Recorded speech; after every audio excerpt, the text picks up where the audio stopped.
Disease की, लेकिन corona ने हमें बताया, कोरोना ने हमें यह समझाया कि केवल फिजिकल डायमेंशन ही नहीं, अदर डायमेंशन भी डिजीज में इन्वॉल्व होती हैं। कोरोना की ट्रीटमेंट तो हो गई, लेकिन ट्रीटमेंट के बाद जो मेंटल प्रॉब्लम थी, जो इमोशनल प्रॉब्लम थी, कोरोना ने हिला के रख दिया सारी डायमेंशन को। तो शायद कोरोना काल ने या कोरोना के पेंडेमिक ने हमें इस बात का एहसास करवाया कि हमें केवल एक डायमेंशन पर नहीं, सारी डायमेंशन को मिलाकर हेल्थ केयर सिस्टम को डेवलप करने की जरूरत पड़ेगी। और जो मौजूदा हेल्थ केयर सिस्टम है वो केवल फिजिकल डायमेंशन की बात करता है, ब्रेन और बॉडी की बात करता है, इसीलिए वहां पर रिफॉर्मेशन की जरूरत है। और जो हेल्थ एडमिनिस्ट्रेशंस हैं या पॉलिटिकल पार्टीज हैं, लीडर्स हैं, उनको भी इस बात का एहसास हो रहा है कि कैसे एक इकोनॉमिकल हेल्थ केयर सिस्टम लाया जाए जो हर किसी की पहुंच के अंदर हो, कोई भी इकोनॉमिकल स्टेटस हो, कोई भी समाज का वर्ग हो, वो उसे अडॉप्ट कर सके और एक कम खर्च करते हुए वो अपनी हेल्थ को अचीव कर सके। और इसी मॉडल के द्वारा holistic health care model, integrated holistic health care model को जब हम अडॉप्ट करेंगे तो पहली बात है जो हम डिजीज केयर से हेल्थ केयर की तरफ जा पाएंगे। दूसरी तरफ जो एक्सपेंसिव मेडिकल सिस्टम है उससे हम एक्सपेंसेस कम कर पाएंगे। दूसरा जो ओवरऑल डिजीज केयर बजट है उसका कुछ पार्ट हेल्थ की तरफ अगर हम शिफ्ट करेंगे तो बहुत कुछ फायदा होगा। और कोरोना टाइप की जो पेंडेमिक है जब भी आगे भी आएंगी तो उसके प्रिवेंशन पे भी बात हो पाएगी, और अगर प्रिवेंशन नहीं भी हो पाया, आ भी गई, तो उसके जो इमोशनल डायमेंशन है, मेंटल डायमेंशन है, उन सारों को हम हैंडल कर पाएंगे। यानी integrated holistic health care system is the need of the day, present के समय की जरूरत है, और ये आने वाले समय में फ्यूचर का हेल्थ केयर मॉडल बनेगा, ऐसा मेरी सोच है। जी doctor Anil ji, integrated holistic health care की आवश्यकता है और ये काफी समय से भी देखा जा रहा था, समझने की कोशिश की जा रही थी। थोड़ा सा दर्शकों के साथ में हम एक शेयर कर लें कि इंटीग्रेटेड होलिस्टिक हेल्थ केयर, आप इसको थोड़ा सा समझाएं कि ये है क्या चीज और इसमें क्या क्या विधाएं रहती हैं। राइट, होलिस्टिक की बात कर रहे हैं। पहले होलिस्टिक का मतलब है जो पर्सन को एज ए होल समझता हो। We are human being, human मतलब ब्रेन एंड बॉडी, बीइंग मतलब माइंड एंड सोल। हमारे चार एस्पेक्ट हैं, ब्रेन बॉडी जो कि फिजिकल है, और माइंड और सोल मेटाफिजिकल है। लेकिन ये जो फिजिकल और मेटाफिजिकल चार एस्पेक्ट हैं, इनको मिला के 7 डायमेंशन होती हैं। मतलब physical dimension, emotional dimension, mental dimension, social dimension, spiritual dimension, occupational dimension और इन्वायरमेंटल डायमेंशन। लेकिन जब हम डिजीज की बात करते हैं, जो मौजूदा सिस्टम है, वहां पर केवल फिजिकल डायमेंशन को ध्यान में लिया जाता है, बाकी जो डायमेंशन है वो कभी समझी नहीं जाती। जैसे एक पेशेंट आया, उसका डिजीज है डायबिटीज, और उसको स्ट्रेस इंड्यूस डिप्रेशन हो रहा है। लेकिन ये डिप्रेशन और डायबिटीज है, इसमें लाइफस्टाइल का कितना रोल है, उसकी फैमिली का कितना रोल है, उसके ऑक्यूपेशनल डायमेंशन का कितना रोल है, ये कभी हम डिजीज केयर में नहीं समझते। हम बस मेडिसिन दे देते हैं, ठीक हो जाए, ये मेडिसिन खाते रहिए, ठीक होते रहिए। रूट कॉज को समझने की जरूरत होगी, कौन सी डायमेंशन बिगड़ी है, कहां ठीक करना है। इसीलिए होलिस्टिक मतलब एज ए होल समझना होगा। इंटीग्रेटेड, तो जहां होलिस्टिक की बात आएगी, क्योंकि मौजूदा हमारा जो हेल्थ केयर सिस्टम है वो होलिस्टिक नहीं है, वो ब्रेन और बॉडी तक सीमित है, तो हमें कुछ अदर साइंसेस को इन्वॉल्व करना होगा। वो कौन सी साइंसेस होंगी? चाहे वो ऑल्टरनेटिव पैथीज हो, चाहे वो मेन पैथीज हो, डजेंट मैटर, बट वो होलिस्टिक होनी चाहिए। यानी वो mind, soul, healing, energy sciences और भी अदर थेरेपीज। मेरा यूं कहना है, we need integration of various pathies with sympathy and empathy.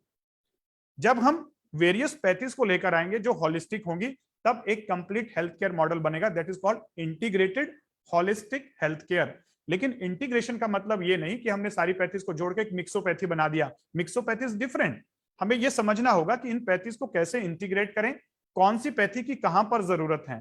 Preventive aspect अलग है, ट्रीटमेंट पार्ट अलग है, क्योर पार्ट अलग है। हर पैथी का अपना एक रोल होता है, वो रोल उसके उस कंपोनेंट पे काम करेंगे, तब जाके ये integrated holistic health care system develop होगा।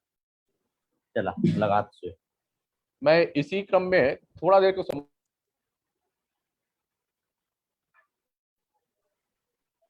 हाँ सर, आपने अभी कंप्लीट एक होलिस्टिक की बात की, शरीर की बात की कि पूरे बॉडी का एक होता है जिसमें मन भी है और तन को भी देखना है, क्योंकि बीमारी जो आती है वो दोनों तरफ से आती है।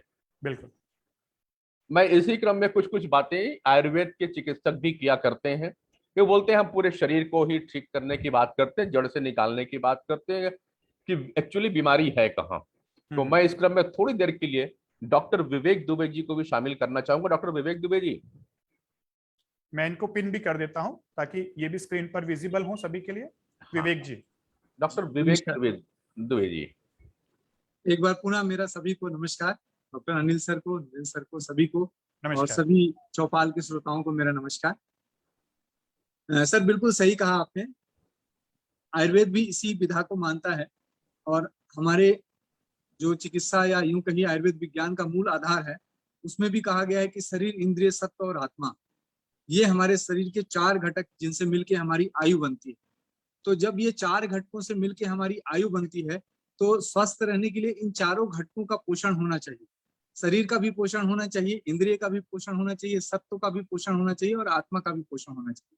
तो वर्तमान परिप्रेक्ष्य में अगर हम इस चारों घटकों के पोषण का ध्यान रखते हैं तो वही होलिस्टिक हेल्थ की स्थिति बनती है। तो निश्चित तौर पर सर आप बिल्कुल सही बोल रहे हैं कि होलिस्टिक हेल्थ को लेके चलना है, तभी हमारा सर्वांगीण स्वास्थ्य का, या यूं कहिए कि मूल जो हमारा आयुर्वेद का भी ये प्रयोजन है कि स्वस्थ स्वास्थ्य रक्षण, मतलब जो व्यक्ति स्वस्थ है उसके स्वास्थ्य को बनाए रखना, ये हमारा प्राइम मोटो है।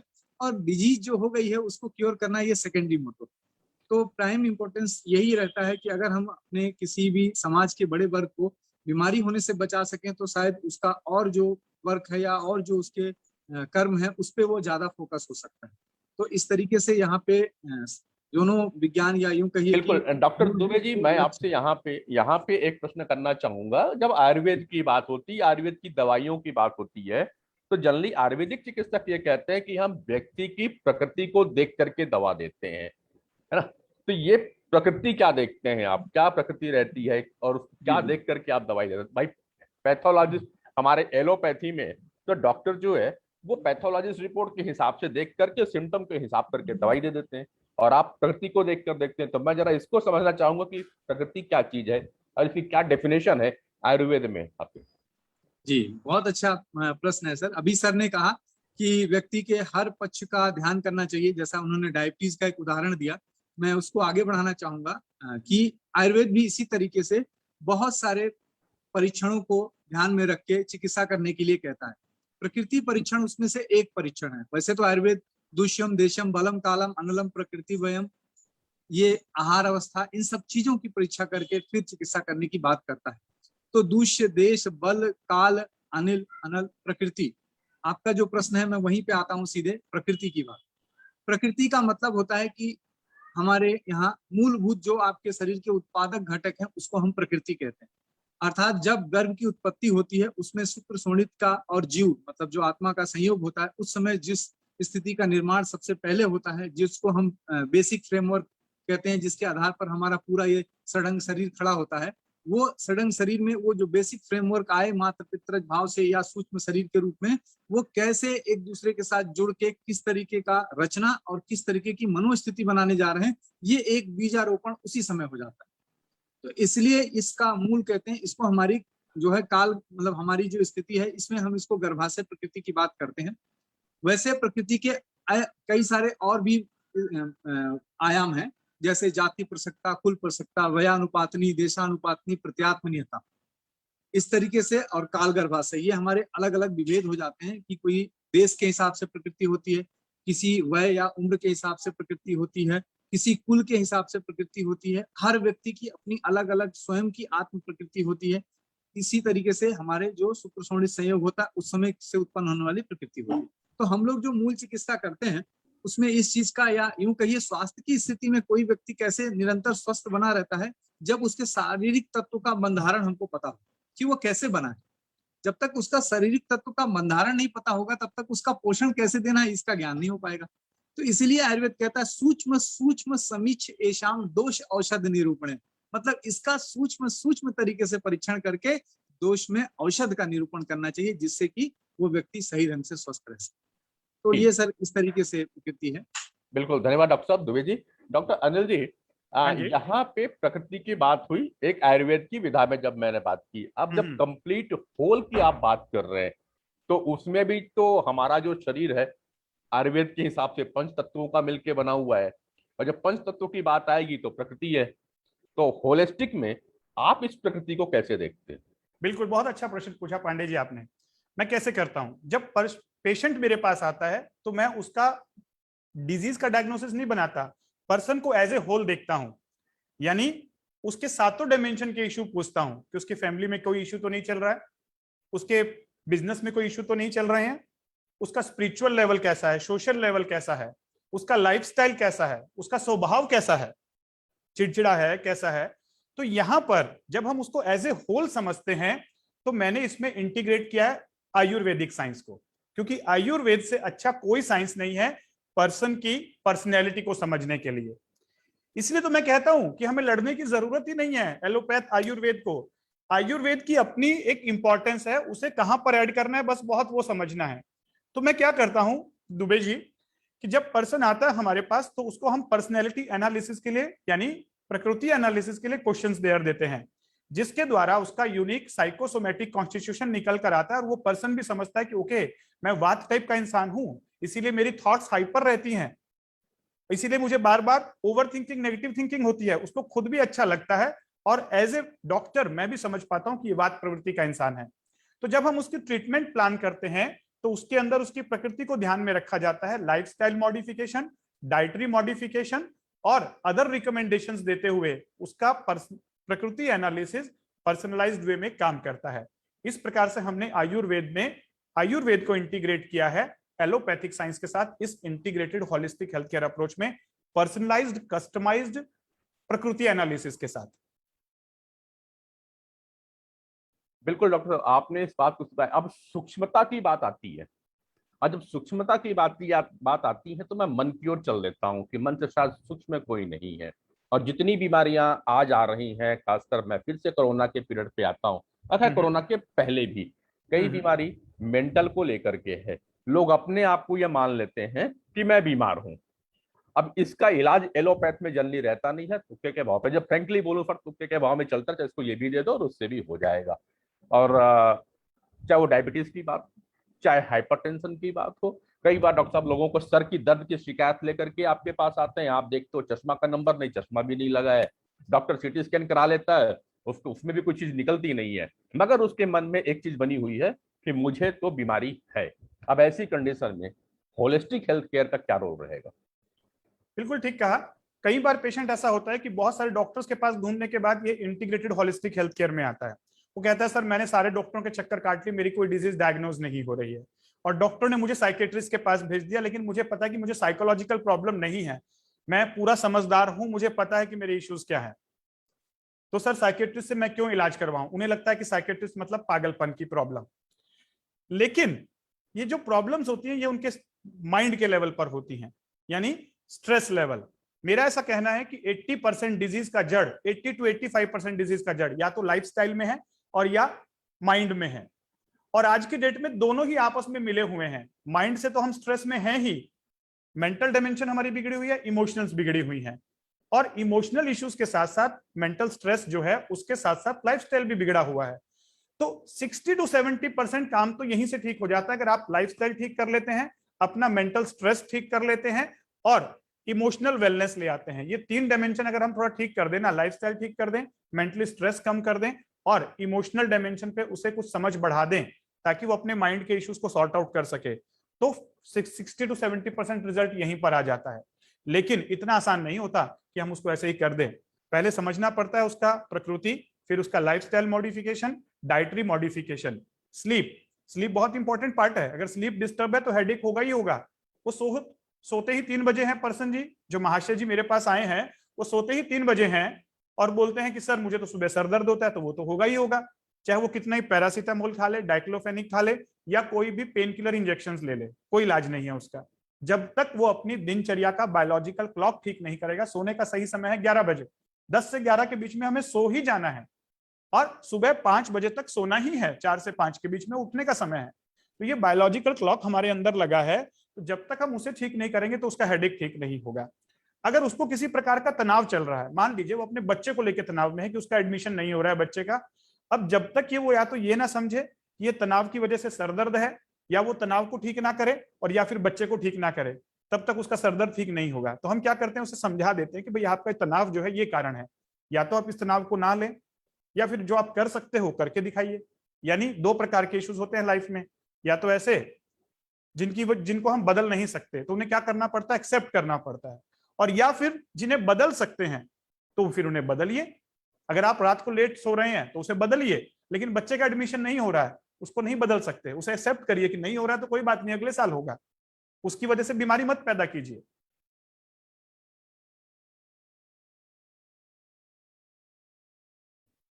पांडे जी आप म्यूट हैं। यहाँ से बोला हाँ जी। डॉक्टर विवेक दुबे जी, यहाँ पे डॉक्टर अनिल जी ने एक बात को पिन की कि जो भी बीमारी है अगर मन की है तो आपको दिनचर्या को चेंज करना पड़ेगा। सही समय पे सोना और सही समय पे उठना है। आयुर्वेद भी लगभग लगभग इन्हीं बातों पे चलती है कि हमें जल्दी सोना है और जल्दी उठना है, लेकिन अभी की जो जीवन शैली है इसको जनरली लोग अवॉइड करते हैं। मैं यहाँ पे एक बातों को और लेकर के जोड़ने चलूंगा, जहाँ पे डॉक्टर साहब ने खान पान की बात को कही। डॉक्टर दुबे जी, मैं यहाँ पे अपने जितने भी दर्शक पहुंचे होंगे, मैं एक बात को यहाँ पे दोनों डॉक्टरों के पास में समक्ष में रखने का एक प्रयास कर रहा हूँ। एलोपैथ एक तरफ कहता है कि हम किसी भी चीज की वर्जनाएं नहीं करते हैं, हम आपको जो खाना है खाइए, ये दवाइयां जरूर खाइएगा, ये जल्दी है क्योंकि मना नहीं। लेकिन आयुर्वेद वाले जल्दी दवाई देने के पहले ही मना कर देते हैं कि आपको फलाना फलाना चीज नहीं खाना है। दिनचर्या और भोजन दोनों पे थोड़ा सा दुबे जी का प्रश्न उत्तर चाहूंगा, उसके बाद मैं डॉक्टर अनिल से एक अगला प्रश्न फिर लूंगा जो महत्वपूर्ण होगा। डॉक्टर जी, दुबे। बहुत बहुत अच्छा प्रश्न है सर आपका। और निश्चित तौर पे आयुर्वेद में स्वस्थ रहने को जो प्राथमिकता दी गई है, उसके परिपालन में 3 चीजों की बात की जाती है। पहला आहार है, दूसरा निद्रा है, और तीसरा ब्रह्मचर्य आनंद है। ये आहार, निद्रा, आनंद जो है, ये प्रकृति के साथ ऊर्जा लेने के 3 प्रमुख माध्यम बताए गए हैं। इसीलिए आयुर्वेद, चूंकि संस्कृत में लिखा गया है, तो ये जीवन के त्रय उपस्तंभ कहे गए हैं, अर्थात जीवन पूरी तरीके से इनके ऊपर आधारित रहता है। तो ऐसी स्थिति में जो आहार है, उसके सेवन की बहुत सारे नियम या विधियां बताई गई। तो वो एक दिनचर्या का भी भाग है, वो ऋतुचर्या का भाग है, या हमारी पूरी की पूरी आयु का भाग। एक प्रश्न आता है आयुर्वेद में कि हमें कितने दिनों तक परहेज करना चाहिए या अपने सेहत में भोजन या नियम का ध्यान रखना चाहिए। तो आचार्य चरक जवाब देते हैं, मतलब आचार्य चरक के गुरु पुनर्वसु आत्रेय जी, की 360 जो हमारे 1 वर्ष का दिन होता है, और उससे 100 से गुणा करिए तो 36,000 जो हमारी रात्रि होती है, इतने दिनों तक हमको परहेज करना चाहिए। तो बचता ही नहीं है कुछ कि हमको ध्यान नहीं देना है। तो ये हमारे पूरे जो स्थितियां हैं, इसका हमको ध्यान करना है। रही बात इसमें भोजन के नियम की, तो दिनचर्या जो है वो प्रातः काल ब्रह्म मुहूर्त से प्रारंभ होती है, जिसमें कि हम सूर्योदय के 1.5 घंटे पहले, मतलब 96 मिनट पहले हम उठते हैं, और ये यहाँ से हमारा जो समय शुरू होता है। और सूर्य के साथ, चूंकि आयुर्वेद कहता है कि सोम सूर्य अनिल जैसे जगत को या संसार को चलाते हैं, वैसे ही हमारे शरीर में वायु पित्त कफ 3 दोष हमारे शरीर को चलाते हैं। तो जो प्रातः काल होता है वो 6 बजे से, अगर हम या 5:45 5:30 सूर्योदय का समय माने, तो वहां से लेके 4 घंटा 1 प्रहर का जो समय होता है वो कफ का काल होता है। और कफ जो है हमारे शरीर में रचनात्मक स्थिति को बनाता है। तो ऐसे समय में हमको रचनात्मक स्थिति वाले या ऐसे रचनाएं बनने का कार्य होता है, तो उसी के अनुसार हमारे आहार विहार होने चाहिए, कफ के गुणों के विपरीत होना चाहिए। इसी तरीके से 10 से 2 का जो काल होता है वो पित्त का काल होता है, और पित्त परिवर्तनात्मक स्थिति को बनाता है। इसलिए उस समय हमारा जो सूर्य होता है सबसे उत्तम स्थिति में होता है, उस समय हमारा मुख्य भोजन होना चाहिए। और ऐसे ही 2 से 6 बजे का जो शाम का संध्या वेला होती है, वो हमारे वायु का काल होता है, और उस समय हमारी क्रियात्मक स्थिति शरीर में निर्मित होती है। तो हमारे वायु के गुणों के विपरीत हमारा आहार विहार होना चाहिए। तो ये नियम है कि हमारे दिन के हिसाब से हमारा आहार विहार किस तरीके से होना चाहिए। इसमें कफ, पित्त और वायु की स्थिति के अनुसार भोजन का एक विशेष स्थिति यहाँ पे बताई गई। दूसरा एक स्थिति आती है कि आपने अभी बात की कि निद्रा वाली स्थिति आई, कि हाँ, नींद भी एक हमारे पोषण के लिए जरूरी है।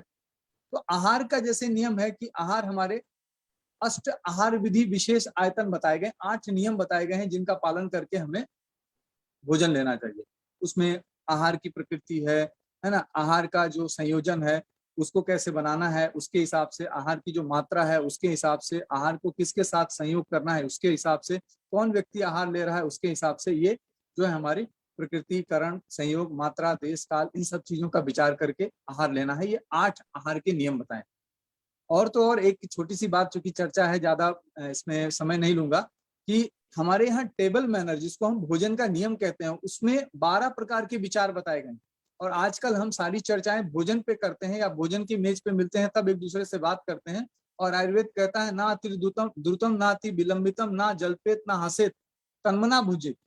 मतलब खाते समय, बोलते समय, खाते समय बोलिए नहीं, हंसिए नहीं, तेज स्थिति से मत खाइए और मन लगा के भोजन करिए। उसको यज्ञ की तरीके से अपने शरीर में ले जाइए, जैसे हम यज्ञ करते समय अपना पूरा तन मन एक जगह केंद्रित रखते हैं, वैसा भोजन करना चाहिए। तो ये एक 12 प्रकार के विचार करके हमको भोजन अगर लिया जाए तो वो भोजन आहार जो है वो हमारे अन्नमय कोश से आनंदमय कोश तक जाता है, अर्थात वो हमारे शरीर को पोषण देते हुए हमारे मन तक को पोषण देता है, सत्व तक को पोषण देता है। तो इस तरीके से आहार की विधियों का आयुर्वेद में वर्णन किया गया, जो नियम से हमको ध्यान करना चाहिए। और दूसरी जो प्रमुख स्थिति है, जिसको निद्रा, अभी सर ने बहुत गहराई से बताया कि हमको 10-11 बजे से लेकर प्रातः काल 5 बजे तक सोना चाहिए। इसका एक छोटा सा विज्ञान है कि जो हमारी निद्रा है वो बाह्य जगत के सोम या चंद्र से जुड़ी हुई, और जब हम सोते हैं तब हमको सोम रूपी प्राण चंद्र की उपस्थिति में प्राप्त होते हैं। और वो सोम रूपी प्राण हमारे शरीर के 4 घटकों में से जो दूसरा घटक, जिसको हमने इंद्रिय कहा है, उन इंद्रियों को पोषण देता है। और उससे हमारी एकादश इंद्रियां, मन को लेके एकादश 10 इंद्रियां हमारी, 5 ज्ञान इंद्रिय, 5 कर्म इंद्रिय सम्यक रूपेण अपना कार्य करती हैं। तो हम स्वस्थ बने रहते हैं और प्राण हमको मिलता रहता है। आज के समय में यही स्थिति है कि जब हम निद्रा के समय का व्यतिक्रम कर देते हैं, 2-3 बजे तक सोते हैं या 12-1 बजे तक सोते हैं, तो हम चंद्र काल से निकल जाते हैं और उससे हमको सोम अंश की प्राप्ति नहीं होती है और उससे हमारी इंद्रियों पे घात हो रहा है।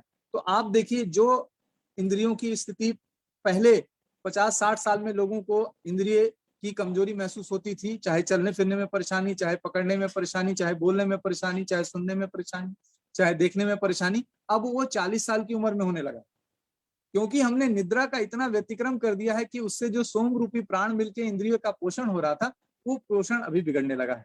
और मेरा ये युवा पीढ़ियों के लिए एक निवेदन है कि आप इस भारतीय निद्रा विज्ञान को समझें और इसको पालन करें। 8 घंटे की त्रिभाग निद्रा, 24 घंटे का 1/3 हिस्सा अपने नींद को दें और क्वालिटेटिव एंड क्वांटिटेटिव समय के अनुसार दें। अर्थात अगर आप 9 से 5 सोते हैं तो बहुत अच्छा है, क्योंकि आयुर्वेद कहता है कि सूर्यास्त के 3 घंटे बाद सो जाना चाहिए, तो ये उत्तम स्थिति होगी। यही कहना। बिल्कुल डॉक्टर दुबे जी, एक अच्छी बात है कि सही समय पे खा लें। आप म्यूट हैं सर? सही म्यूट तो नहीं है, ऑन है, आवाज आ रही है? आपकी आवाज नहीं आ रही सर। मैंने कहा दुबे जी, बिल्कुल सही कहा है आपने कि आदमी को सही समय पे खाना और सही पे समय पे सोंगे तो रहेगा, एक उत्तम जीवन शैली। सुन नहीं पा रहा हूँ सर, आवाज वहां तक नहीं पहुंच रही है, बाकी जगह तो आवाज ठीक है। दुबे जी पहुंच रही है पांडे जी, वो शायद उधर कुछ नेटवर्क इशू है। दुबे जी उधर कुछ नेटवर्क होगा, आप एक बार फिर से ज्वाइन कर लें। चलिए मैं आगे इस विषय को ले लेता हूं। डॉक्टर अनिल जी, एक बात इन्होंने, हमारे डॉक्टर दुबे जी ने बड़ी अच्छी बता दी कि सही समय पे सर मैं सुन नहीं पा रहा हूँ। आप सर मैसेज करवा दीजिए किसी से कि मेरे ख्याल से टीम अनिल मैसेज कर दें कि वो एक बार रिमूव होकर के रीज्वाइन कर लें, तो शायद नेटवर्क सही हो जाएगा। श्योर सर जी। डॉक्टर अनिल जी, बात यहाँ पे आई कि सही समय पे खाना और सही समय पे सोना चाहिए, और जैसा कि उन्होंने कह दिया कि सूर्यास्त के बाद 3 घंटे के बाद में सोना चाहिए। किसी का एक प्रश्न भी यहाँ पे स्क्रीन पे आया था, उन्होंने पूछा कि सोने का सही समय क्या है, क्या रात को 10:30 तक सो जाना चाहिए? तो मेरे ख्याल से आप लोग तो जो हमारी चर्चा हुई उसके आधार पर जी हाँ, बिल्कुल 11 बजे के पहले लोगों को अपने बिस्तर पे चले जाना चाहिए, सो लेना चाहिए। सब कुछ अच्छी है डॉक्टर साहब बातें, सिस्टम बड़े अच्छे लगते हैं सुनने पर क्या करें, मन है कि मानता नहीं। मन को कैसे मनाएं? बिल्कुल, मन को कैसे मनाएं, पहले तो ये समझ लीजिए। मन को मनाने की जो मैं बात कर रहा हूं ना, ये समझिए कि मन को मनाना पड़ेगा। मन हमारा 2 तरीके से सीखता है, या तो पेन से या प्लेजर से। और मन की जो वास्तु स्थिति है, डिफॉल्ट पोजीशन है, वो हमेशा पेन से दूर भागेगा, प्लेजर की तरफ भागेगा। मन एक पागल बंदर है, उसको हमेशा पेन जब भी मिलेगा वहां से दूर भागेगा, जहां प्लेजर मिलेंगे वहां वो जाएगा। ठीक है। और आजकल की दुनिया में फॉल्स प्लेजर बहुत ज्यादा है, ठीक है। और उन प्लेजर को पाने के लिए, शॉर्ट टर्म प्लेजर या वो, उसकी वजह से हम अपना लाइफस्टाइल बिगाड़ लेते हैं और मन में परेशानियां पैदा कर लेते हैं, और फिर उससे बड़ा वाला पेन मिलता है, वो है डिजीज का पेन, डिजीज का पेन। और फिर उसको समझ में आता है कि ओ, मैंने तो अपना सब कुछ बिगाड़ लिया। फिर वो अपना सब कुछ ठीक करने के लिए आता है। जब वो सब कुछ बिगड़ जाता है तब ठीक करने के लिए आता है। यानी कहने का मतलब, लोग अपनी बीमारियों के प्रति तब तक गंभीर नहीं होते जब तक उनका स्वास्थ्य गंभीर नहीं हो जाता। तो बेटर ये है कि आज हमारे पास, हमने सब कुछ बिगाड़ लिया है। जो इवोल्यूशन जिसे हम कह रहे हैं, जिसे हम अपना लाइफस्टाइल कह रहे हैं, आजकल के लाइफस्टाइल में केवल स्टाइल रह गया, लाइफ तो रह ही नहीं गई है। उठने का समय, सोने का समय, खाने का समय, सब कुछ डिस्टर्ब। उसके अलावा जो तरीका था, खाने का तरीका, उठने का तरीका, बात करने का तरीका, पढ़ने का तरीका, वो सब कुछ डिस्टर्ब। फिर उसके बाद भरमार है केमिकल की, रेडिएशंस की, और जो बची कुची कसर है वो सब हमने मेंटल टेंशंस लेके हरी वरी और करी, उसकी वजह से पाल ली है। तो फिर बीमारियां तो आएंगी आएंगी ना। तो या तो आप पेन के लिए तैयार रहें, वो बीमारियों वाले पेन, फिर आपको इस तरफ मुड़ना पड़ेगा, या फिर पहले से ही हम इस बात को समझ लें कि बीमारियों का पेन नहीं चाहिए, और मन को समझाने का और कोई तरीका नहीं है, नो शॉर्टकट मेथड। और जिस वर्ल्ड में हम रह रहे हैं, ये 21st सेंचुरी है, ये मेटेरियलिस्टिक दुनिया है। यहाँ पर सारी चीजें इस तरीके से दिखाई जाएंगी जो आपको लुभावनी लगेंगी, हिप्नोटाइज किया जाएगा, शॉर्ट टर्म प्लेजर्स मिलेंगे। फिर उसके बाद आपको उन्हीं चीजों से लॉन्ग टर्म पेन मिलेंगे, और तब फिर मन सुधरेगा। तो बेटर है अभी से हम समझ जाएं। ठीक है डॉक्टर साहब, मैं यहाँ पे इस बात से सहमत हूँ कि लोगों को जब तक दर्द नहीं मिलता तब तक मन को संभलता भी नहीं है, दर्द मिलने के बाद है। लेकिन बात तो होलिस्टिक में वही हो रहा है कि दर्द के पहले हम संभले। तो सर, कुछ भी मन को कंट्रोल करने के लिए, भाग दौड़ की जिंदगी है, सही बात है, लोगों के पास समय भी उनके हिसाब से नहीं है, जितना समय वो चाहते हैं वो भी नहीं मिलती। समय पे खाना नहीं होता, जैसा कि अभी डॉक्टर दुबे जी ने भी कह दिया कि हम खाते समय बात ना करें, मगर क्या करें, हमारी लाइफ स्टाइल ऐसी है कि हमारी बड़ी लंबी लंबी जो डील्स हैं वो तो साहब रात के खाने के समय ही होती हैं, और हम बहुत लाखों रुपए का बिजनेस की बातें उसी पे कर देते हैं। राजनीति की पूरी बातें खाने के मेज पे रात को ही होती है, बड़ी बड़ी प्लानिंग भी होती है डॉक्टर। सोने का समय भी वहीं से डिस्टर्ब हो जाता है। फिर भी हम रोज रोज सुबह जब उठते हैं तो प्लान करते हैं कि नहीं, अब रात को हम जल्दी सो जाएंगे। मगर सब जब रात आती है तो फिर मन में वही टेंशन भरा रहता है, लेट सोते हैं, सवेरे फिर थकान लगती है और हम फिर अगला टालते हैं, नहीं बॉस कल से मैं फिर करूंगा। होलिस्टिक में इसका कोई इलाज है क्या? इलाज है ना, बिल्कुल है जी। इलाज यही है, जब लोग हमारे पास आते हैं तो पहले हम उन्हें नॉलेज देते हैं। जी। नॉलेज कि भाई आपकी जो ये डिजीज है ना, ये लाइफस्टाइल की वजह से बिगड़ी हुई है या स्ट्रेस की वजह से बिगड़ी हुई है। जब उनको ये बात समझ में आ जाती है, सेल्फ अवेयरनेस, सेल्फ रियलाइजेशन और रूट कॉज ऑफ प्रॉब्लम, तब फिर बदलाव शुरुआत होता है। फिर हम उसे, जो मन है ना, ये मन एक पागल बंदर है। इस पागल बंदर को कंट्रोल करने के लिए दो चीजें चाहिए। एक, पागल बंदर की फितरत को समझना होगा, माइंड की साइंस। हम वहां पर होलिस्टिक हेल्थ केयर में उसे न्यूरो लिंग्विस्टिक प्रोग्रामिंग और साइकोलॉजी की साइंस को सिखाते हैं कि भाई तू बालक इस मन से परेशान है, पहले इस मन की साइंस को तो समझ। जैसे तू मैथमेटिक्स से परेशान था, तूने मैथमेटिक्स को समझा, तब तो तू मैथमेटिक्स के क्वेश्चन सॉल्व करना शुरू किया। लेकिन अभी तू इस मन से परेशान है, तो मन की साइंस तूने पढ़ी नहीं है, कॉलेज में स्कूल में पढ़ाई नहीं गई है, तो ये पढ़। और दूसरा है, इस मन को शांत करने का तरीका मेडिटेशन।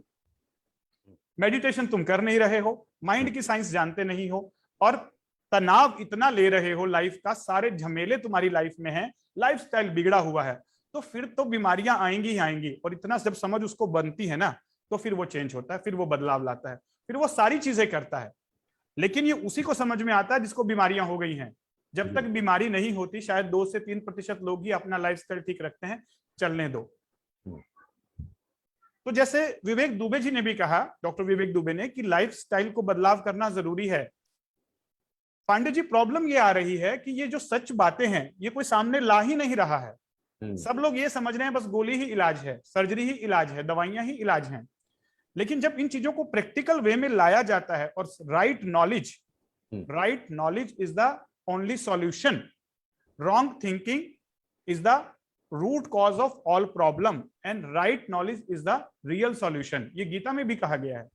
तो जैसे एक छोटा सा चार्ट आपको मैं शेयर करूंगा जो मैंने आयुर्वेद को पढ़ने के बाद, एनर्जी मेडिसिन को पढ़ने के बाद और भी कई साइंसेस को पढ़ने के बाद समझ में आया कि 24 घंटे का जो दिन है उसे कैसे बिताना चाहिए। आयुर्वेद भी यही बात कहता है और दूसरी लाइफ साइंसेस भी यही बात कहती है, लेकिन ये बात किसी को बताई नहीं जाती। क्यों नहीं बताई गई भाई, बचपन से लेकर अभी तक, जो इतनी जरूरी चीज है। लेकिन हमको ये सारा पता है कि सर दर्द होने पर डाइक्लोफेनिक खाना है, बुखार होने पर पैरासीटामोल खाना है, ये सबको पता है, बच्चे को भी पता है, लेकिन ये बात बड़े बड़े लोगों को नहीं पता है। क्या है जरा देखिए, एक बार दिखाना चाहूंगा।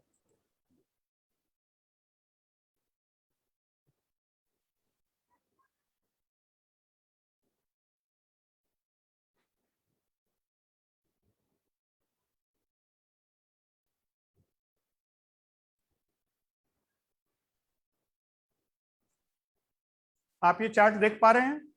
हाँ डॉक्टर साहब, दिख रहे हैं। हाँ जी। तो ये जो चार्ट है इसमें ये बताया गया है कि दिन के जो 24 घंटे होते हैं उन्हें 2-2 घंटों में डिवाइड कर लीजिए।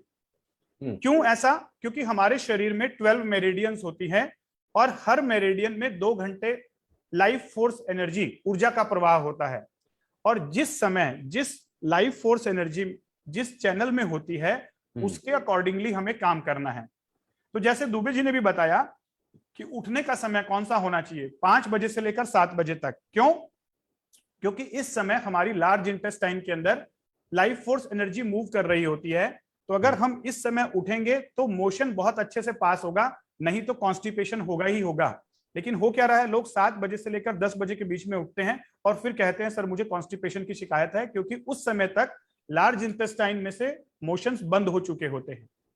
फिर 7 बजे से 9 बजे के बीच में जो स्टमक मेरिडियन होती है वो एक्टिवेट होती है, इसलिए 7 से 9 के बीच में हमें ब्रेकफास्ट कर ही लेना है।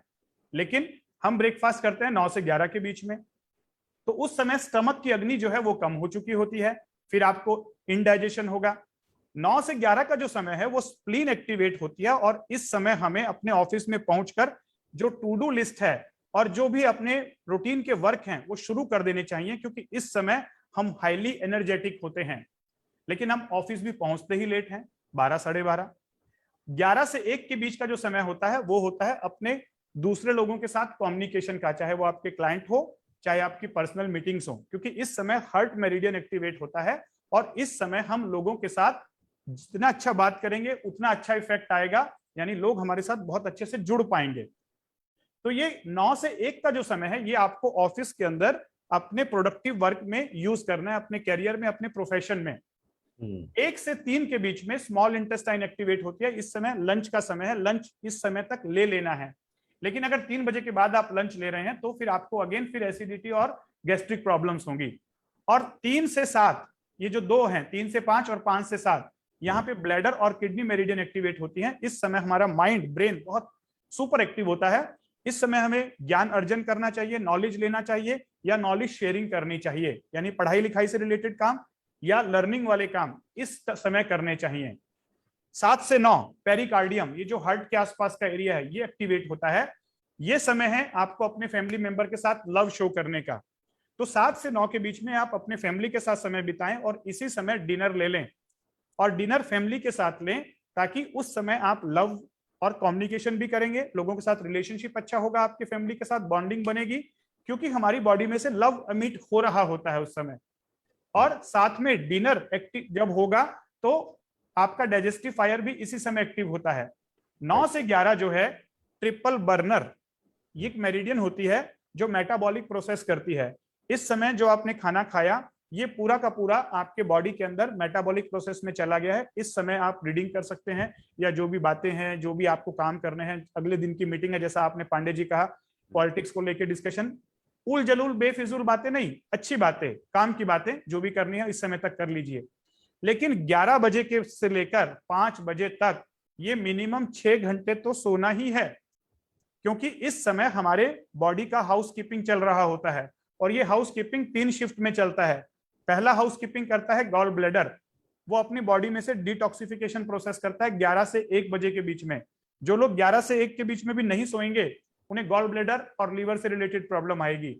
1 से 3 लीवर अपना काम शुरू करता है डिटॉक्सिफिकेशन का, जो लोग इस समय नहीं सोएंगे पूरी बॉडी के अंदर मेटाबॉलिक प्रोसेस डिस्टर्ब होंगे, बहुत सारी डिजीज पैदा होंगी। 3 से 5 लंग डिटॉक्सिफाई हो रहे होते हैं। तो ये 6 घंटे हमें हाउस कीपिंग के लिए बॉडी को अगले 18 घंटे प्रिपेयर करने के लिए देना ही होगा। ऐसा नहीं है कि ये 6 घंटे आप दिन में दे लीजिए और रात को मैं 12 घंटे काम कर लूं, आपने अपना बायोलॉजिकल क्लॉक रिवर्स कर दिया।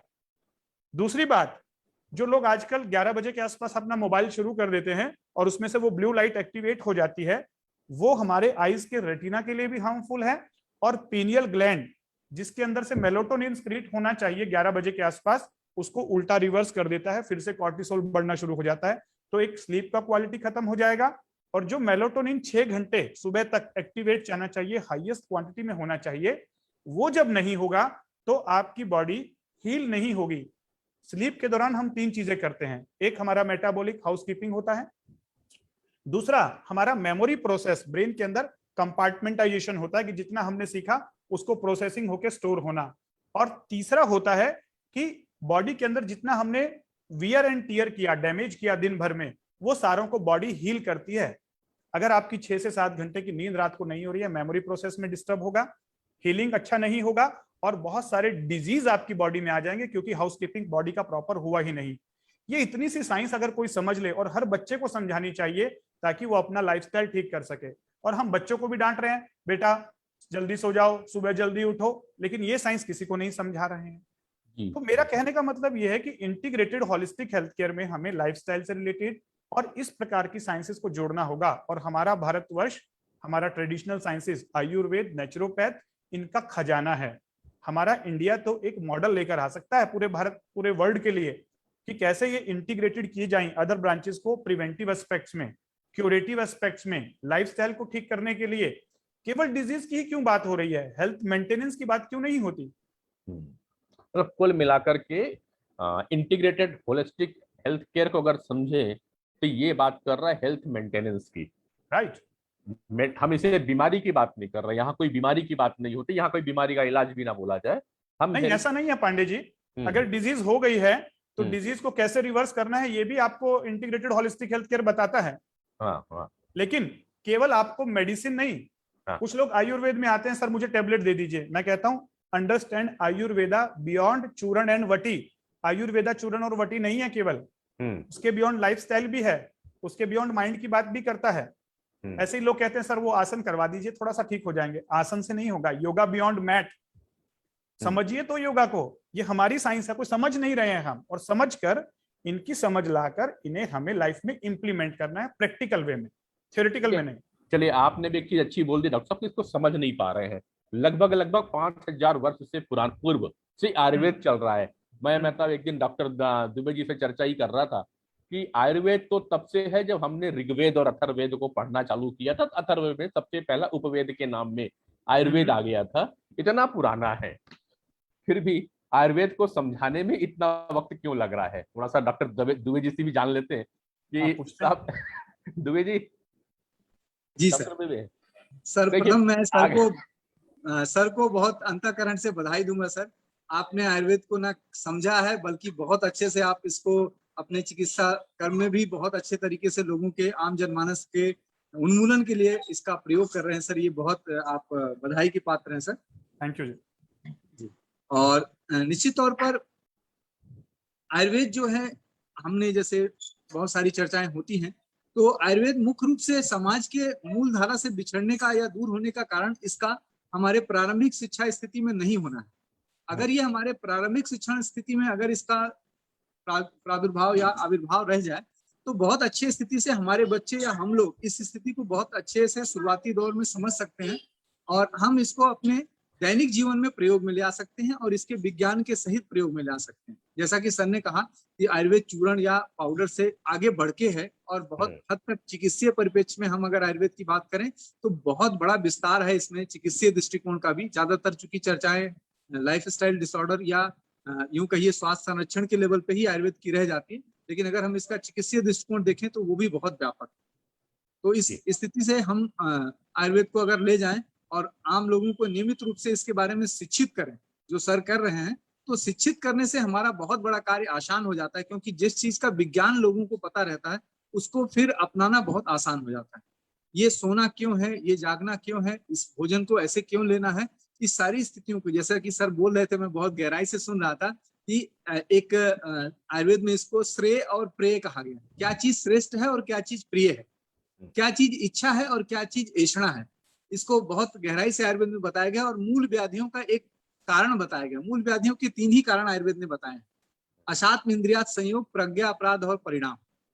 अर्थात जब हम अपनी इंद्रियों के विषयों को ग्रहण करने में असात्मता करते हैं, या तो ज्यादा ग्रहण करते हैं या कम ग्रहण करते हैं या विपरीत चीजों का ग्रहण करते हैं, तब ये मूल रोगों की उत्पत्ति का प्रथम कारण बताया गया। और आयुर्वेद तो कहता है सर कि लोभ, अविद्रोह और कोप, यही 3 कारण हैं जिससे कि हमारा स्वास्थ्य रोग की तरफ बढ़ता है। अगर लोभ, अविद्रोह और कोप, ये 3 भावनाओं पे हम नियंत्रण कर लें तो हम निरंतर स्वस्थ बन रह सकते हैं और कलयुग की 100 वर्ष की अपनी नियत आयु को आसानी से प्राप्त करें। डॉक्टर तो दुबे ये जी, एक आपने, मूल, डॉक्टर दुबे जी टोक दे रहा हूँ बीच में, आपने जी बात कह दी कि 2 प्रकार के भोजन हमारे यहाँ पे हैं, श्रेष्ठ और प्रिय।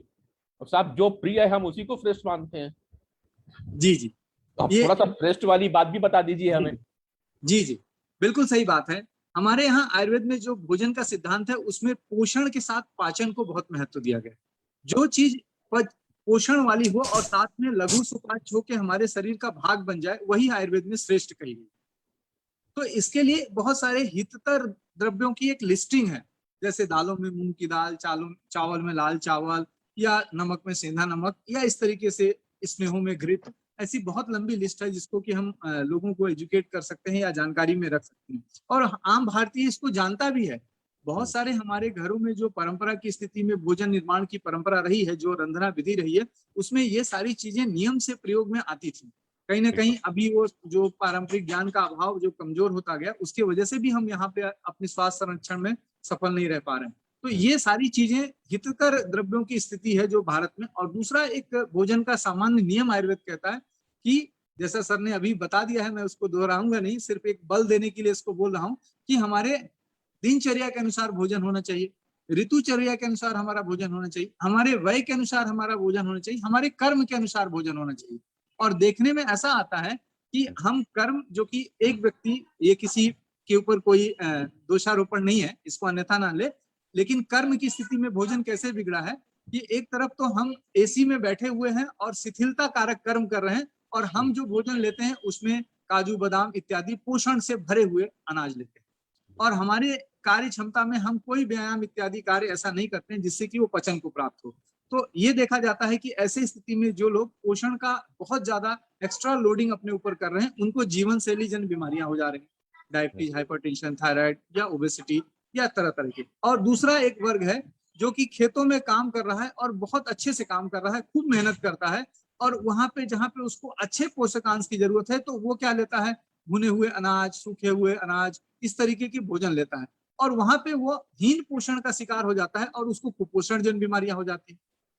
तो ये जो मिसमैच है कि हमको पता ही नहीं कि हम कर्म कैसा कर रहे हैं तो भोजन कैसा करें। आज ये हो गया कि अगर हम सक्षम है तो हम अच्छा से अच्छा खाएंगे, ये नहीं होना चाहिए। समाज में अपने अग्नि का ध्यान करके भोजन, जिसको आयुर्वेद कहता है कि अग्नि बल की अपेक्षा रखता है आहार और औषध दोनों। तो अगर हमें अपना अग्नि बल की स्थिति का ज्ञान होगा, जिसको कि हम बार बार कहते हैं कि उद्गार शुद्धि उत्साहो वेगो सर्गो यथोचिता लघुता क्षुत पिपासा चाहे जीर्ण आहार से लक्षण, मतलब शरीर में उत्साह का भाव है, मल मूत्र इत्यादि अच्छे से प्रवृत्त हो गए हैं, और हम जो है क्षुधा पिपासा से युक्त हैं, भूख प्यास से युक्त हैं।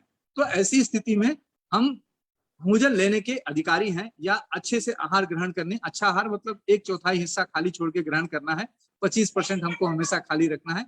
इस तरीके से अगर हम भोजन ग्रहण करते हैं तो निश्चित तौर पर हमारा स्वास्थ्य बना रहेगा।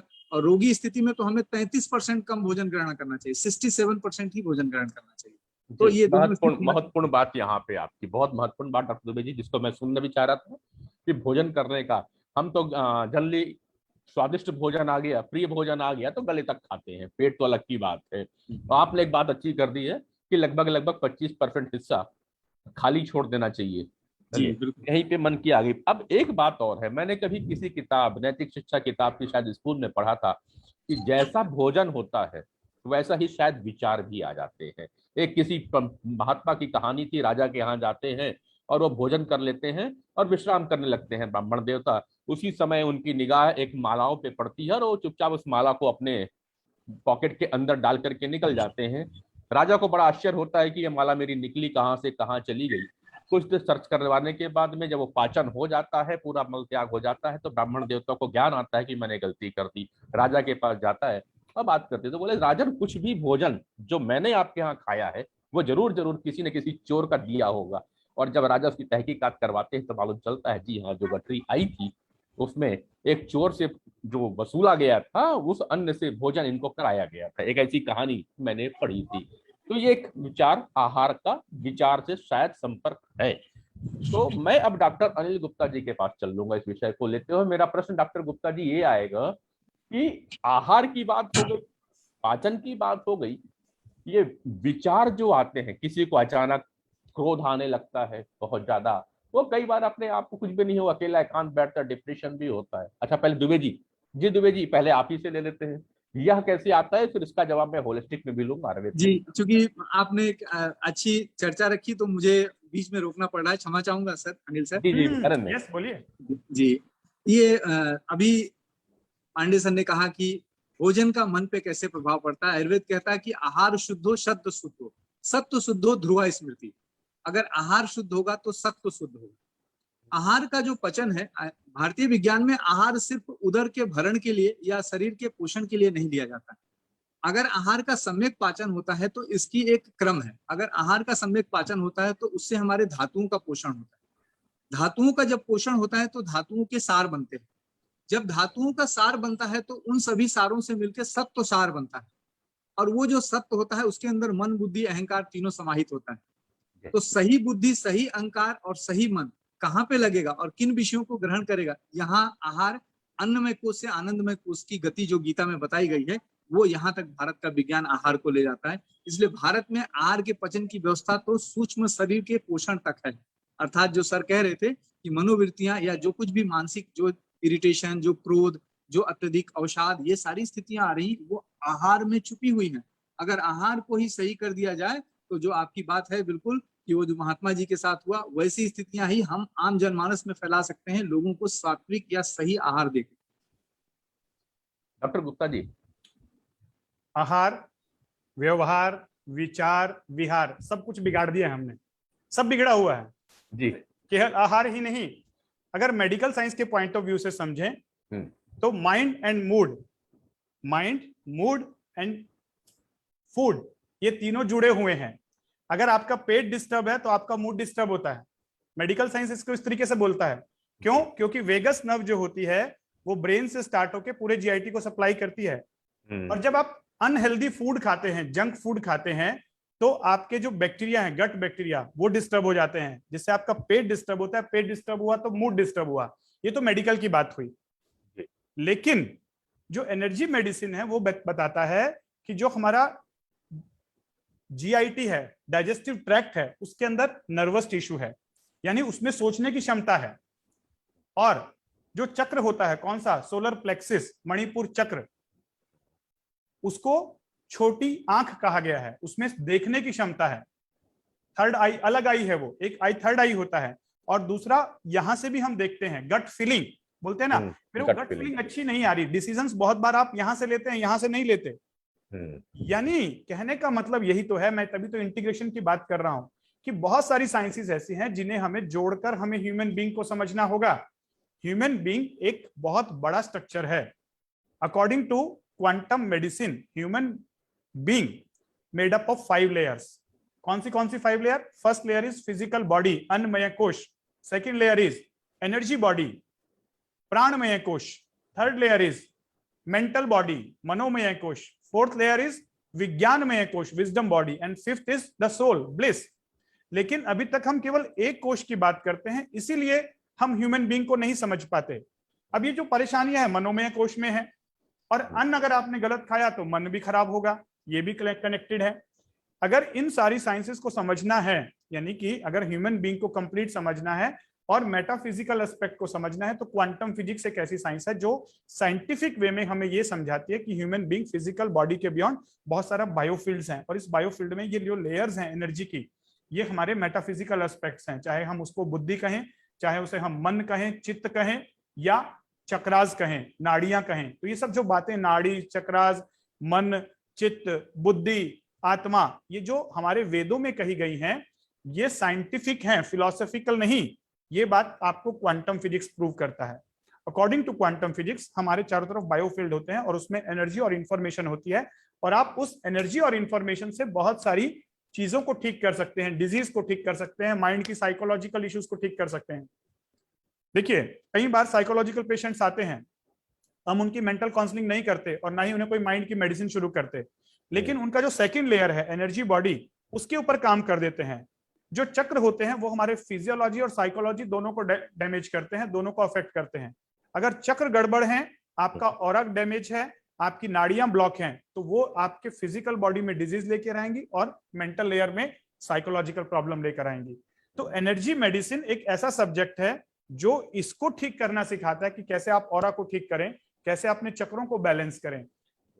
ये बातें सारी फिलोसॉफिकल लगती थी, लेकिन अब साइंटिफिक वे में इन्हें टेक्नोलॉजी ने मान लिया है, और टेक्नोलॉजी इतनी एडवांस हो गई है कि आप अपने चक्रों को देख सकते हैं, आप अपने माइंड के इमोशंस को समझ सकते हैं कि वो कहाँ इफेक्ट कर रहे हैं, कौन सी डिजीज कौन से इमोशन की वजह से, ये आपको दिखाया जा सकता है। और जब आपको ये नॉलेज मिलती है, फिर उसका प्रैक्टिकल इंप्लीमेंटेशन की कैसे आप अपने चक्रों को ठीक करें, कैसे आप अपने माइंड की प्रोग्रामिंग करें।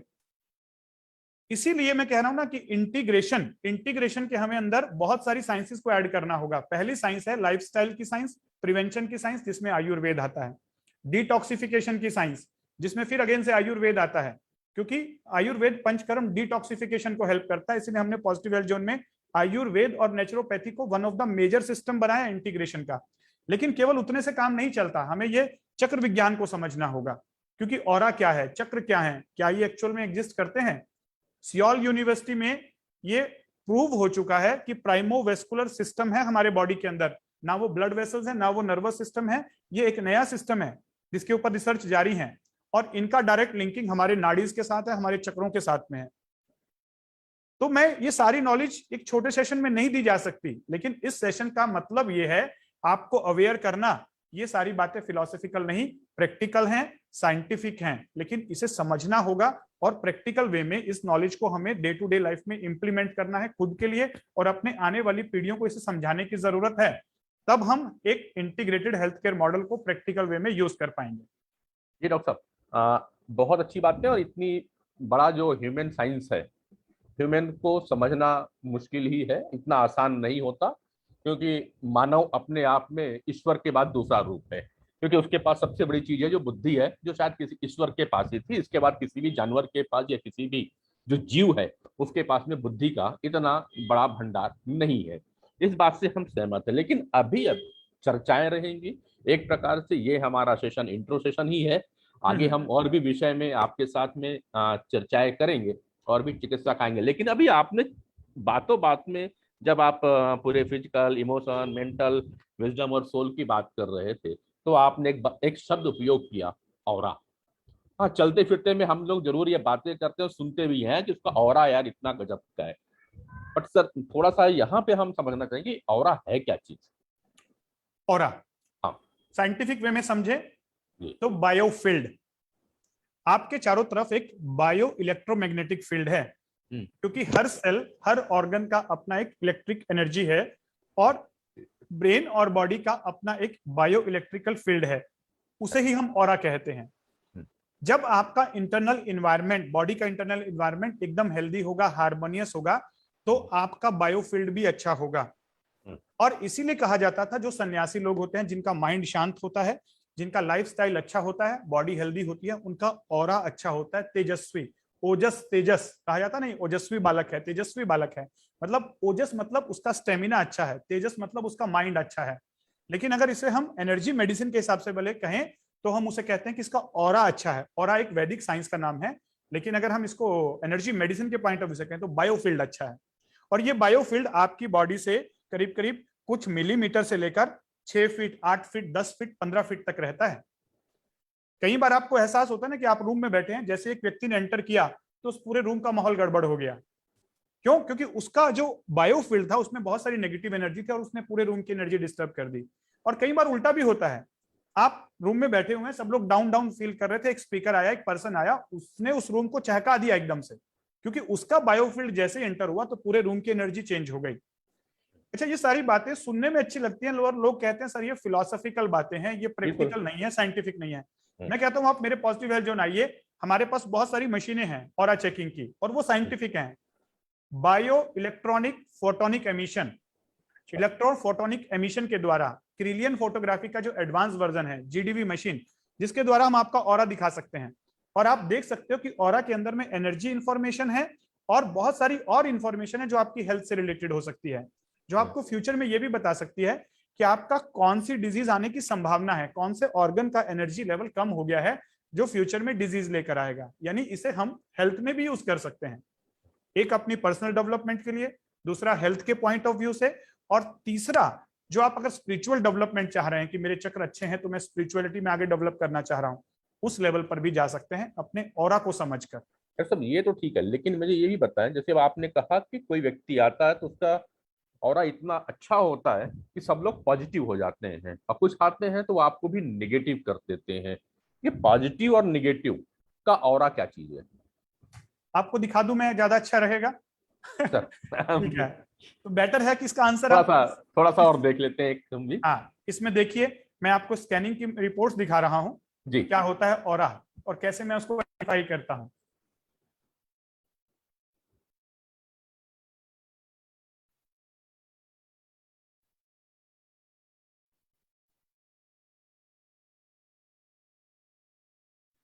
आप ये देख पा रहे हैं स्क्रीन, पांडे जी स्क्रीन जी जी विजिबल? दिख रहे, विजुअल है सर, ये विजुअल है। देखिए, ये उस एक पर्सन का ऑरा है, क्या दिखाई दे रहा है इसका ऑरा? इस पर्सन का ऑरा, फीमेल पेशेंट है, 49 जूल एनर्जी है, कितना होना चाहिए? 40 to 70। और इसके ऑरा में कहीं पर भी कट्स नहीं है, ये एक अच्छा ऑरा है। इसके बाद इसका स्ट्रेस लेवल 3.75 है, 3 तक होना चाहिए, 0.75 का स्ट्रेस है इसके पास। ओवरऑल एनर्जी ऑप्टिमम है।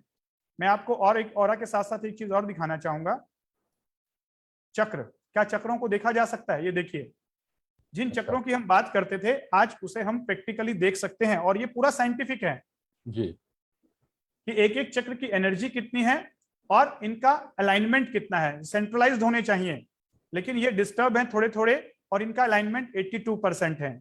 जो बहुत अच्छे व्यक्तित्व होते हैं उनका अलाइनमेंट मोर देन 95% से ज्यादा होता है। इसके अलावा एक एक चक्र की एनर्जी चेक की जा सकती है। नॉर्मल ऑप्टिमम एनर्जी होना चाहिए 4 to 6, अगर लेस देन 4 है तो हाइपो एनर्जी स्टेट है, मोर देन 6 है तो हाइपर एनर्जी स्टेट है। जैसे हाइपरथायराइडिज्म हाइपोथायराइडिज्म होता है, इसी प्रकार से यहां पर ये डिजीज डिटेक्शन में मदद करता है, कौन सा चक्र अंडर एक्टिव है, कौन सा चक्र ओवर एक्टिव है। चाहे तो आप इसे अपनी पर्सनैलिटी डेवलपमेंट के हिसाब से देख लें, और चाहे तो आप इसे अपने डिजीज मैनेजमेंट के हिसाब से देख लें। अब मैं आपको कुछ खराब ऑरा भी दिखाना चाहूंगा। जी बिल्कुल, रुकिए,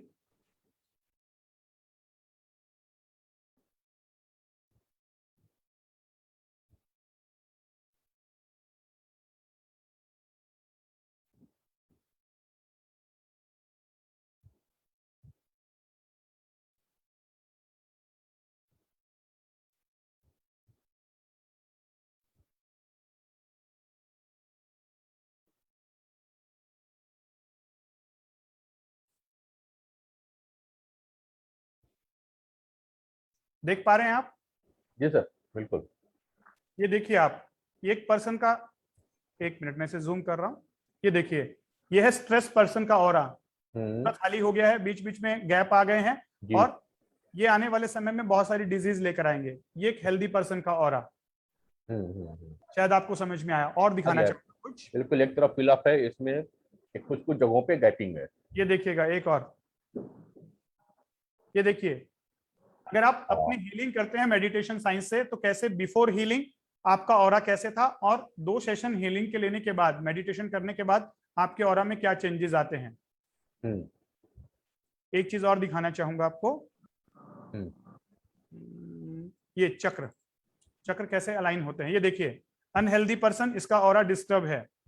हेल्दी पर्सन, अनहेल्दी पर्सन के चक्र देखिए, वोल्टेज पॉइंट्स छोटे छोटे हैं और मिस अलाइन है। हेल्दी पर्सन सेंट्रलाइज्ड हैं, बैलेंस्ड हैं। तो इस प्रकार से जो हम बातें केवल करते थे, ऑरा की बातें, चक्रों की बातें, आज वो बातें नहीं है, वो साइंस है। इस साइंस को समझने की जरूरत है, और दुर्भाग्यवश मुझे ये कहना पड़ेगा कि इस सारी साइंसेस को हमारा वेस्टर्न वर्ल्ड समझ रहा है, वो उसे टेक्नोलॉजी में लाकर अपनी लाइफ को अच्छा बना रहा है और टेक्नोलॉजी को इंडिया में लेकर आ रहा है। जैसे जिस कैमरे की मैं बात कर रहा हूं वो कैरिलियन फोटोग्राफी का एडवांस वर्जन है, रशियन साइंटिस्ट डॉक्टर कॉन्स्टेंटिन कोरोटोकोव वो लेकर आए। इसी प्रकार से वात पित्त कफ जिसकी हम बात करते थे, क्या वो मशीन मेजर कर सकती है? यस, हमारे पास वो मशीन है, जीडी वेदा पल्स। और दुर्भाग्यवश ये भी इंडियन नहीं है, जर्मन साइंटिस्ट ने बनाया। यानी समझिए वो हमारी साइंसेस में ज्यादा इंटरेस्ट ले रहे हैं, उसे टेक्नोलॉजी में कन्वर्ट करके उसे साइंटिफिक वे में समझा रहे हैं। और एक हम हैं जहां हमें पता है कि हमारे पास इतना सारा खजाना है, लेकिन हमें तो चाहिए गोलियां, टेबलेट और सर्जरी। और जब हमको कैंसर हो जाता है फिर हम रशिया भागते हैं, अमेरिका भागते हैं कि इसका इलाज हो जाए। और वो लोग यहाँ पर आते हैं इंटीग्रेटेड होलिस्टिक हेल्थ केयर को समझने के लिए, हमारी योग, मेडिटेशन, ध्यान, आयुर्वेद, नेचुरोपैथ की साइंस को समझने के लिए, मन को कंट्रोल करने की साइंस को समझने के लिए। तो बस इतना ही कहना चाहूंगा कि हमें अपनी साइंसेस को समझना है। डॉक्टर साहब, एक बड़ी बात है, समय भी हो गया है, पर चलते चलते मैं अपनी एक जिज्ञासा आपसे और शांत करना चाहूंगा। जिस तरह से लाइफ स्टाइल बदली है, लोगों का जीवन शैली बदल गई, खान पीन बदल गया, रहन सहन बदल गया, लोग न्यूक्लियर होते चले गए। हमारी जो एक फैमिली, ज्वाइंट फैमिली हुआ करती थी, अब वह सीमित हो गई है मियाँ बीवी और बच्चे के बीच में। हम फ्लैट में आ गए साहब, अड़ोसी पड़ोसी से बात करना खत्म हो गया, जो चौपाल थी अब वो टीवी में लगने लगी है। तो ये जो सारी चीजें आ गई, कहीं ना कहीं अंदर में चिड़चिड़ापन को पैदा करता है, और जो फैमिलियर लाइफ हमारी थी, जो हमारे रिलेशन थे, कहीं ना कहीं वो भी प्रभावित हुए हैं। क्या इंटीग्रेटेड होलिस्टिक अप्रोच में जो आप ट्रीटमेंट करने की बात कर रहे हैं, या इसमें क्या फैमिली लाइफ को या पर्सनल जो रिलेशन है इसको मजबूत बनाने का भी कोई तरीका है क्या? तो सबसे बड़ी बात, ये बहुत बड़ा एस्पेक्ट है डिजीज का। इंटीग्रेटेड होलिस्टिक हेल्थ केयर में हमने इस विषय पर बहुत ज्यादा ध्यान दिया है, क्योंकि जो आजकल का लाइफस्टाइल है और जो आजकल का माहौल है जिसमें स्ट्रेस ज्यादा है, और रिलेशनशिप जिसकी वजह से स्ट्रेस आ रहा है। पहले क्या होता था, रिलेशनशिप आपको मेंटली सुकून देते थे, आपका फैमिली आपको बैकअप देता था। आजकल वही फैमिली, वही रिलेशनशिप जंजाल का विषय बन गया और इमोशनली डिस्टर्ब हो रहे हैं, और वहां से डिजीज पैदा होती है। तो जब पर्सन्स हमारे पास आते हैं तो हम उनके इस एस्पेक्ट को बहुत अच्छे से समझते हैं। इनफैक्ट खुल के बात की जाती है कि आप बताइए आपके रिलेशनशिप में कोई इश्यूज तो नहीं है, बच्चों को लेकर, अपनी वाइफ को लेकर, खुद को लेकर, पड़ोसियों को लेकर, या फिर उनके मेंटल इश्यूज कहाँ हैं। हो सकता है कि वो किसी सबके साथ ठीक है लेकिन अपने से ही परेशान है वो। तो इन विषयों को समझकर उनके पर्सनल काउंसलिंग सेशन लिए जाते हैं, और जो साइंसेज हैं, माइंड की साइंस, बिहेवियर की साइंस, रिलेशनशिप की साइंस, उन साइंसेज से उन्हें अवगत कराया जाता है। और सबसे बड़ी बात, रिलेशनशिप हीलिंग को भी लिया जाता है। हस्बैंड वाइफ की अगर रिलेशनशिप खराब है, उन दोनों को बुलाया जाता है, वहां पर हीलिंग करवाई जाती है, चक्र हीलिंग। और हीलिंग के द्वारा उनके रिलेशनशिप ठीक हो जाते हैं। कई बार हम मेंटली ठीक नहीं कर पाते, काउंसलिंग के द्वारा ठीक नहीं होता, लेकिन जब हम रिलेशनशिप को हील करने की बात करते हैं बहुत अच्छे रिजल्ट्स आते हैं। तो ये सारे एस्पेक्ट्स, क्योंकि 7 डायमेंशन का पार्ट है, इसलिए हमने इमोशंस, रिलेशनशिप को भी इसका एक मेजर पार्ट रखा है। और अगर आपकी कोई ऐसी समस्या है तो आप संपर्क कर सकते हैं इन चीजों के लिए। जी, तो डॉक्टर अनिल जी, आज का एक बहुत अच्छा सेशन हुआ है, और हमने कई मुद्दों पे आपसे बात करने का प्रयास किया, और आपके जो जवाब रहे बहुत ही साइंटिफिक वे में आपने उनको देने की किया। डॉक्टर दुबे जी भी यहाँ पे मौजूद रहे, जो कि आयुर्वेद के भी ज्ञाता हैं, और अच्छी बात है कि आपने जयपुर जैसे अच्छी संस्था से डिग्री लेने के बाद में आज छत्तीसगढ़ के बिलासपुर आयुर्वेद मेडिकल कॉलेज में अपनी सेवाएं दे रही हैं। उनके साथ भी हमने आयुर्वेद को और आहार और विचार को भी समझने का प्रयास किया है। पर एक बात मेरे पास में जरूर आ जाती है डॉक्टर, आप एलोपैथी आयुर्वेद की ओर चले हैं, और निश्चित रूप से आयुर्वेद और नेचुरोपैथी में आप बहुत बढ़िया काम कर रहे हैं, लोगों को जागरूक करने का भी, और निश्चित रूप से लोगों को काफी फायदा हो रहा है। लेकिन फिर भी कहीं ना कहीं आयुर्वेद अभी भी पिछड़ा हुआ है। जहां पर विश्वसनीयता की बात आती है, डॉक्टर साहब आप भी मेरी इस बात से सहमत होंगे कि लोग जब आप उनको काउंसलिंग करने बैठते हैं तो सबसे पहले उनको ये लगता है कोई दवाई ववाई दे दो, कोई गोली दे दो यार, तो ठीक हो जाएंगे। बाकी तो मैं इन चीजों को लोग जितनी भी बातें हुई अभी डॉक्टर अनिल जी के साथ में, डॉक्टर विवेक दुबे जी, आयुर्वेद का फ्यूचर अब कैसा हो सकता है, एक आयुर्वेद चिकित्सक के रूप में मैं आपसे जानना चाहूंगा। साइंटिफिक वे में भी बातें करने का समय आ चुका है, शायद कुछ जगहों पे हम यहीं पे अटके हुए थे। जी सर, मैं बिल्कुल आपसे सहमत हूँ।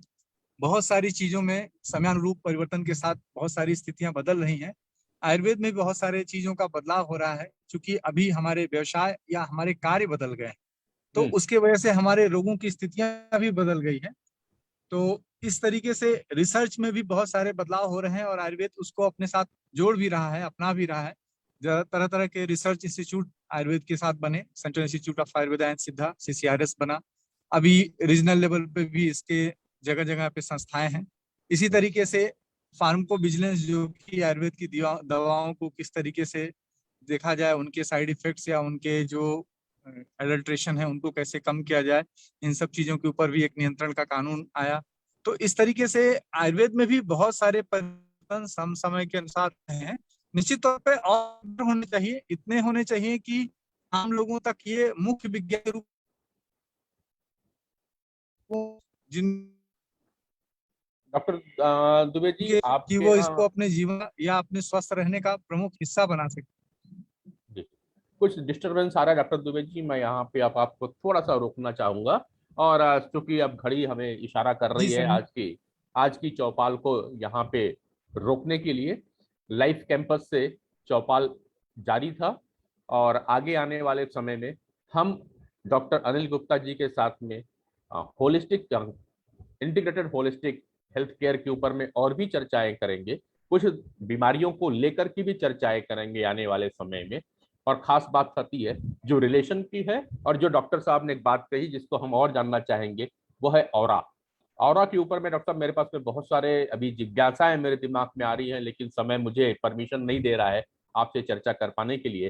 तो मैं आगे आपका समय इस मंच पे और चाहूंगा ताकि हम ऑरा के ऊपर में चर्चा कर सकेंगे और अपनी लाइफ स्टाइल को कैसे बेहतर कर सकेंगे आचार विचार के साथ में और खान पान के साथ में, क्योंकि आज आप दोनों चिकित्सक यहाँ बैठ करके सबसे महत्वपूर्ण जो बातें कही वो कहीं ना कहीं खान पान और निद्रा को लेकर के बात को कही है। इन तमाम विषयों पे हम आगे फिर आपसे मुलाकात करेंगे।